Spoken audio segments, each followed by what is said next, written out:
एक बार फिर से स्वागत है आप सभी का मंडी.com में। और अब वक्त है हमारी खास पेशकश खेती के सिकंदर का। हर किसी का सपना होता है कि वो जीवन में सफलता हासिल करे, लेकिन क्या आप जानते हैं कि सफलता के रास्ते में कठिनाइयों और चुनौतियों का सामना करना पड़ता है। आज हम बात करने जा रहे हैं एक ऐसे ही प्रगतिशील किसान की जिन्होंने मुश्किलों को पार करके सफलता की ऊंचाइयां छुई हैं। जी हां, ये कहानी है उत्तर प्रदेश के श्रावस्ती जिले में रहने वाले आसिफ अजीज सिद्दीकी की, जो अपने जुनून और मेहनत से खेती के क्षेत्र में एक मिसाल बन गए हैं।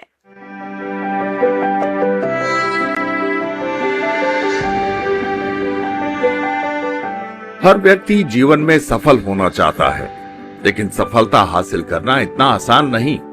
लक्ष्य तक पहुंचने के लिए कई कठिनाइयों और चुनौतियों का सामना करना पड़ता है। ये प्रेरक कहानी है एक प्रगतिशील किसान आसिफ अजीज सिद्दीकी की, जो साबित करती है कि अगर किसी व्यक्ति में जुनून और मेहनत हो तो वो किसी भी मुश्किल को पार कर सकता है। श्रावस्ती जिले के जमुना तहसील के नदई डीह गांव में जन्मे आसिफ ने सबसे पहले सिविल इंजीनियरिंग और फिर MBA की डिग्री ली। 1987 में सिविल इंजीनियर बनने के बाद उन्होंने एक नौकरी भी की, लेकिन उन्हें इस काम में संतोष नहीं मिला। कुछ अलग करने की चाहत में उन्होंने खेती किसानी की ओर रुख किया। ये कदम आसान नहीं था, लेकिन उनके भीतर कुछ करने का जुनून था जो उन्हें लगातार प्रेरित कर रहा था। बेसिकली मैं सिविल इंजीनियर हूँ। मैंने MBA भी किया हुआ है। पहले मैं जॉब करता था, जॉब के बाद फिर मैं कंसल्टेंसी में आ गया जॉब से रिजाइन करके, लेकिन दिल लगा नहीं। कुछ गांव से जुड़ा हुआ था तो गांव की तरफ जाने का मन होता था। इस बीच मैंने नेट पे सर्फ करते हुए देखा कहीं फूलों की खेती के बारे में, और जरबेरा की खेती मुझे काफ़ी अच्छी लगी। तो जरबेरा पे काफ़ी वीडियोस देखे, लोगों के खेतों पे मैंने जाके विज़िट किया, लोगों से मिला, जानकारी ली। मेरा ख्याल मैंने 1 साल करीब लगाया इन सब कामों में। उसके बाद फिर मैंने काम करने का फैसला किया। आसिफ के परिवार में कोई भी खेती से जुड़ा हुआ नहीं था, लेकिन उनके भीतर कुछ नया करने की ललक थी। उन्होंने फूलों की खेती को अपना करियर चुना और सफलता की ओर बढ़ते गए। आज उनका फार्म मॉडल बन चुका है और वे फूलों की खेती के लिए गांव के दूसरे किसानों को भी प्रेरित करते हैं। नई सोच ने न सिर्फ उनकी अपनी जिंदगी बदल दी, बल्कि आसपास के कई लोगों की जिंदगी में भी सकारात्मक बदलाव किया। बिल्कुल सीधे फ्लोरिकल्चर में आया हूँ। बिल्कुल, इससे पहले मैंने कोई खेती नहीं की थी, कुछ नहीं जानता था। वहीं से मैंने सीखा भी कि खेती होती क्या है, कि कैसे की जाती है। लोगों को मैं बता रहा हूँ, सिखा रहा हूँ कि फूलों में आओ।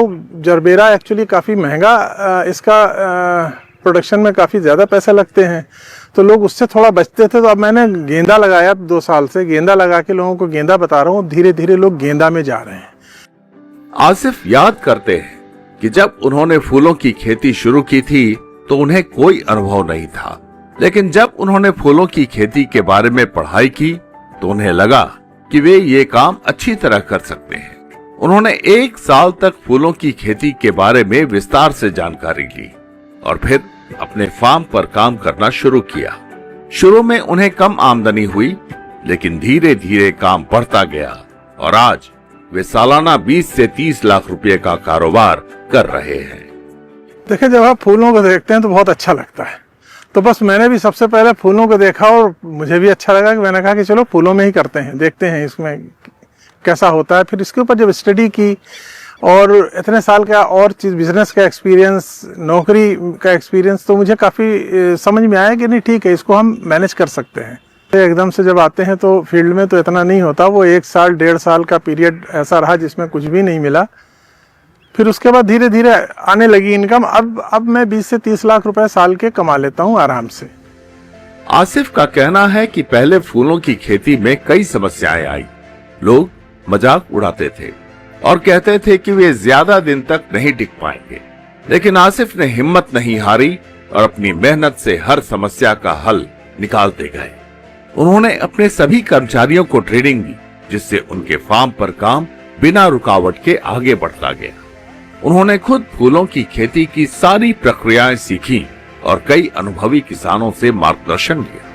आसिफ का मानना है कि कृषि के क्षेत्र में सफलता पाने के लिए नए तरीकों को अपनाना और लगातार मेहनत करते रहना आवश्यक है।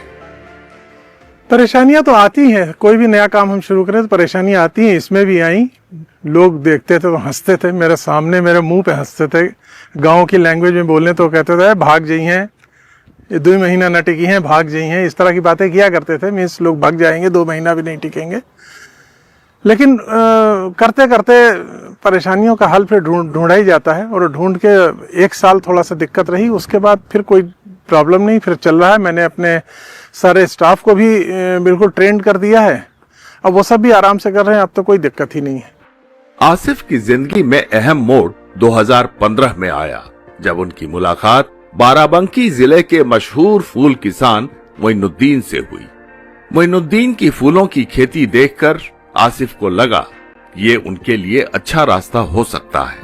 इसके बाद उन्होंने करनाल में इंडो इजराइल प्रोजेक्ट से 1 हफ्ते का प्रशिक्षण लिया, जिससे उन्हें पॉली हाउस में खेती की पूरी जानकारी मिली। फिर उन्होंने 2016 में अपने गांव नदईडीह में 1 एकड़ जमीन पर पॉली हाउस बनवाया। इसकी लागत 58 लाख रुपए आई। इस परियोजना के लिए राज्य सरकार से उन्हें 29,18,000 रुपए का अनुदान मिला। सबसे पहले मैंने यहाँ करनाल में ट्रेनिंग की थी इंडो इजराइल में, वहां से तो मुझे बहुत ज्यादा फायदा मिला। उन्होंने बेसिक चीजें सारी बताई। कृषि विज्ञान केंद्र हैं हमारे यहाँ के, वहाँ के डॉक्टर्स हमारे उनके कांटेक्ट में मैं रहता हूँ, वो लोग आते जाते रहते हैं, वो लोग सलाहें देते रहते हैं। इसके अलावा और इस तरह के मैं पूना और इस तरह के जहाँ फूल होते हैं वहाँ आता जाता रहता हूँ, वहाँ से मुझे बहुत ज़्यादा जानकारियाँ मिलती हैं। तो कुल मिला के अब काफ़ी नॉलेज हो गई है इस एक फूल की जरबेरा की। अभी दूसरे फूल को जब करूँगा तो उसके लिए फिर से मुझे ये सारा काम करना पड़ेगा। आसिफ अजीज ने फूलों के अलावा कई दूसरे कृषि उत्पादों की खेती शुरू की है। उनके फार्म में जरबेरा, गेंदा जैसे फूलों की अच्छी उपज हो रही है। इसके अलावा उन्होंने करीब 12-13 एकड़ जमीन में आम का बाग लगाया। उन्होंने अमरूद और लीची की खेती भी शुरू की और पिछले 2 साल में सेब के पौधे भी लगाए। आसिफ को उम्मीद है कि आने वाले सालों में और अच्छी फसल होगी। इस साल स्ट्रॉबेरी की उपज भी अच्छी हुई है। उन्होंने तरबूज और खरबूज की खेती भी की। खास बात है कि आसिफ ने ताइवान वाली तरबूज की किस्म को चुना है, जो बाजार में काफी लोकप्रिय है। उनके फार्म में केले भी हैं, जो फार्म को और विविधता देते हैं। 12-13 एकड़ मेरे पास आम के बाग हैं, अमरूद है, लीची है, और अभी मैंने पिछले 2 साल पहले लगभग मैंने सेब लगाया हुआ है लाके, गर्मियों में फलने वाला सेब, और उसमें भी पिछले साल फ्रूट्स आए थे और काफ़ी ठीक ठाक फ्रूट्स आए, तो मुझे उम्मीद है कि उसमें भी अच्छी फसल होगी इस साल। इसके साथ में स्ट्रॉबेरी का काफ़ी अच्छा प्रोडक्शन हुआ है पिछले साल मेरे यहाँ। तरबूज, खरबूजा, और ये ताइवान वाला मैं लगा रहा हूँ, लोकल नहीं, ताइवान, उसकी क्वालिटी काफ़ी अच्छी है। केला भी लगाया है मैंने। तो कुल मिला के इसमें ही काम कर रहा हूँ मैं ज़्यादा। किसी भी क्षेत्र में सफलता पाने के लिए एक सही दिशा और मेहनत की जरूरत होती है।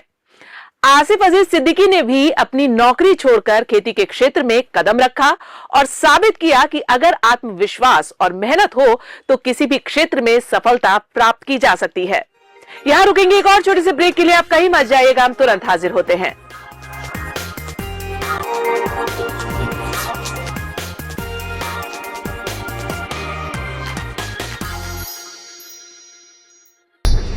सिविल इंजीनियरिंग और एमबीए करने के बाद जब कोई इंसान खेती के क्षेत्र में कदम रखता है तो ये किसी चमत्कार से कम नहीं माना जा सकता। आसिफ अजीज सिद्दीकी ने कुछ ऐसा ही साबित किया, और ये साबित किया कि अगर आत्मविश्वास और जुनून हो तो कोई भी मुश्किल पार की जा सकती है। शुरुआती कठिनाइयों का सामना करने वाले आसिफ अजीज सिद्दीकी ने कैसे अपनी मेहनत और सही निर्णय से खुद को, दूसरों को एक नई दिशा दी है, देखिए आगे की इस रिपोर्ट में। आसिफ अजीज के फूलों की महत्वपूर्ण बात है कि वे विदेश से पौधे लाकर अपने पॉली हाउस में लगाते हैं। ये पौधे उच्च गुणवत्ता वाले होते हैं, जिन्हें विदेशी एजेंटों के जरिए मंगाया जाता है। इन पौधों को खास ध्यान और देखभाल की आवश्यकता होती है ताकि फूलों की अच्छी उपज हो। पौधों को पॉली हाउस में लगाने के बाद 3 से 4 महीने में उनमें फूल आने लगते हैं। ये पौधे लगभग 4 साल तक लगातार फूल देते हैं। इस खेती में मेंटेनेंस काफी महत्वपूर्ण है। मौसम बदलने के साथ पौधों की देखभाल के अलग अलग शेड्यूल होते हैं। आसिफ खुद और उनके साथ के लोग उसी शेड्यूल के मुताबिक काम करते हैं। अब आसिफ को इस काम का काफी अनुभव हो गया है और वे मेंटेनेंस के सभी काम आसानी से और सही तरीके से कर सकते हैं। हमारे पौधे रेडीमेड पौधे आते हैं और उनको लाके हम अपने यहाँ लगाते हैं। ये भी विदेशों से आते हैं या विदेशों के एजेंट हैं हमारे यहाँ जो हमको सप्लाई करते हैं, उनसे हम पौधे लेते हैं और पौधे अपने यहाँ पॉली हाउस के अंदर लगाते हैं और 3 से 4 महीने के अंदर पौधे फूल देना शुरू कर देते हैं। उसके बाद वो कम से कम 4 साल तक तो लगातार फूल देते ही हैं और हम पूरे फिर सालों साल हम उसके फूलों को बेचते रहते हैं। मेंटेनेंस का एक अपना पूरा शेड्यूल होता है, जाड़े का, गर्मी का, बरसात का एक हमारा शेड्यूल है। उत्तर प्रदेश में श्रावस्ती के रहने वाले आसिफ अजीज सिद्दीकी का कहना है कि फूलों की खेती का बड़ा फायदा ये है कि इसमें ज्यादा समय नहीं लगता। वे सुबह 1 घंटे में अपने फार्म का जायजा ले लेते हैं, बाकी काम उनके कर्मचारी करते हैं। उन्होंने अपने कर्मचारियों के लिए पूरे साल की योजना तैयार की है ताकि किसी प्रकार की दिक्कत का सामना न करना पड़े। हर महीने और हर मौसम के हिसाब से उनके फार्म में काम होता है ताकि फसल सही तरीके से तैयार हो। देखिए, इस मामले में बड़ा अच्छा है फूल का बिजनेस कि आपको बहुत ज्यादा टाइम नहीं लगाना पड़ता। आप सुबह उठ गए, सुबह उठ के आपने मुश्किल से आपको 1 घंटा लगता है, 1 घंटे में आपने सारा देख लिया। देखने के बाद आपके पास जो वर्कर्स हैं उनको आपने इंस्ट्रक्शन दे दी और अगर उनको इंस्ट्रक्शन पहले से रहती है, पूरा सा एक चार्ट बना हुआ होता है कि आपको इस दिन ये करना है। हम पूरे साल का उनको चार्ट बना के देते हैं, 3-3 महीने का करके उनको पूरे साल में चार्ट देते हैं। तो उनको किस दिन क्या करना है पहले से डिसाइडेड होता है। क्वांटिटी, कौन सी खाद देनी है, कौन सा स्प्रे करना है, कब पानी देना है, कब नहीं देना है, सब डिसाइडेड होता है। तो सुबह अगर आप 1 घंटा 1.5 घंटा भी आप घूम लें तो आपको अपने खेत के बारे में सब पता चल जाता है कि क्या पोजीशन है, कहाँ क्या प्रॉब्लम आ रही है। आसिफ फूलों की खेती को आगे बढ़ाना चाहते हैं। वे चाहते हैं कि पॉली हाउस की संख्या और फूलों का उत्पादन बढ़े। साथ ही वे चाहते हैं कि उत्तर प्रदेश में ऐसी सुविधाएं विकसित हों जैसी पुणे में है। वहां फूलों के निर्यात की काफी सुविधा है। उनका मानना है कि अगर ये सुविधाएं उन्हें मिलें तो उनका कारोबार और बढ़ सकता है और भारतीय फूलों को अंतर्राष्ट्रीय बाजार में पहचान मिल सकती है। भारत में बड़ा स्कोप है, हम पिछले सालों से कर रहे हैं और हमारे फूल हमें कम पड़ते हैं, हमसे रोज और डिमांड होती है। मैं इस साल एक और पॉली हाउस की योजना बना रहा हूँ, इस साल एक और लगाऊंगा पॉली हाउस, पर वाले ने चाहा तो इसकी बहुत डिमांड है। इंडिया में भी डिमांड है, इंडिया से बाहर भी डिमांड है। हमारे यहाँ से बहुत फूल बाहर जा रहा है। थोड़ा सा अगर कुछ ऐसा हो जाए कि यूपी में कहीं, जैसे मैं पूना गया था, पूना में उन्होंने एक SEZ बना रखा है। उस SEZ में सारे पॉली हाउसेस लगे हैं और वहां से सारा का सारा फूल एक्सपोर्ट होता है डायरेक्ट वहां से। अगर इस तरह का अगर यूपी में कोई लखनऊ के आसपास हो जाए तो हम वहां से ज्यादा अच्छी तरह से एक्सपोर्ट कर पाएंगे। आसिफ का मानना है कि फ्लोरिकल्चर यानी फूलों की खेती में अपार संभावनाएं हैं। उन्होंने अपनी सफलता से साबित कर दिया है कि अगर किसान नई तकनीक का इस्तेमाल करें तो अपनी हालत सुधार सकते हैं और अच्छा मुनाफा कमा सकते हैं। उनका संदेश है कि युवाओं को खेती में आना चाहिए क्योंकि इसमें न सिर्फ रोजगार के मौके होते हैं बल्कि ये क्षेत्र लगातार बढ़ता जा रहा है। आने वाले दिनों में फ्लोरिकल्चर का स्कोप बहुत ज्यादा है। मैं देख रहा हूं कि मैं जब से कर रहा हूं और आज तक देख रहा हूं कि वो बढ़ता ही जा रहा है। शुरू में ये लग्जरी हुआ करता था, लोग शादियों में बहुत गिने चुने लोग इस्तेमाल करते थे, लेकिन आजकल ये नेसेसिटी बन गया है। हर शादी में, इवन गर्मी के दिनों में जब शहरों में फूलों की खपत नहीं होती, फूलों की डिमांड नहीं होती, तब गाँव की शादियों में अब जरबेरा खूब बिकने लगा है। रेट थोड़े से कम होते हैं लेकिन एटलीस्ट बिकता रहता है हमारा। आसिफ अजीज सिद्दीकी ने अपने फार्म को फूलों की खेती का प्रमुख केंद्र बनाने का सपना देखा है ताकि अधिक से अधिक फूल उगाए जाएं और उन्हें देश भर में भेजा जाए। उनके उगाए फूलों की गुणवत्ता पिछले 10 सालों से लगातार उच्च स्तर की रही है। आज उनके फूल लखनऊ में सबसे लोकप्रिय हैं। उनके फूल श्रावस्ती के नाम से बिकते हैं जिससे उनकी अलग पहचान बन गई है। आसिफ का मानना है कि जैसे जैसे उनकी उत्पादन क्षमता बढ़ेगी वैसे वैसे उन्हें और लाभ होगा, क्योंकि फूलों की मांग काफी है और इसकी गुणवत्ता उन्हें बाजार में खास जगह दिलाती है। आसिफ का उद्देश्य अगले कुछ सालों में फूलों की खेती के बिजनेस को और बढ़ाना है, ताकि न सिर्फ उनका मुनाफा बढ़े बल्कि वे स्थानीय किसानों के लिए भी आदर्श बन सके। मैं अपने फार्म को फूलों का एक सेंटर बनाना चाहता हूं, ताकि ज्यादा से ज्यादा फूल यहां उगाए जाएं और उनको सब जगह भेजा जाए।